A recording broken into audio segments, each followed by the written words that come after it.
মা, আজ আমি কেক বানাবো। তুই পারবি? হ্যাঁ, তুমি বলো না। আচ্ছা ঠিক আছে বলছি। প্রথমে দুটো ডিম, 1 কাপ তেল, 1 কাপ চিনি দিয়ে ভালো করে গ্রাইন্ড কর। তারপর আবার দুধ দিয়ে গ্রাইন্ড কর।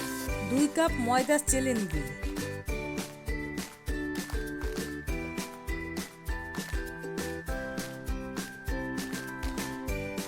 মিক্সারের মধ্যে 1 প্যাকেট গুঁড়ো দুধ দে। আরে ময়দার সাথে বেকিং পাউডার, বেকিং সোডা দিতে হয়। আচ্ছা ঠিক আছে, কি আর করা যাবে। আর মিক্সচারের মধ্যে অল্প অল্প ময়দা দিয়ে ফেটাতে থাক। শেষে ভ্যানিলা এসেন্স আর বাদাম গুঁড়ো দিয়ে দে। তারপর মোল্ডে বাটার পেপার দিয়ে তার মধ্যে তেল দে। আধা ঘন্টা রেস্টে রাখা মিক্সারটা দিয়ে দে। প্রেসার কুকারের মধ্যে অল্প আঁচে 40 মিনিট রেখে দে। দেখো তো মা, কেকটা কেমন বানিয়েছি।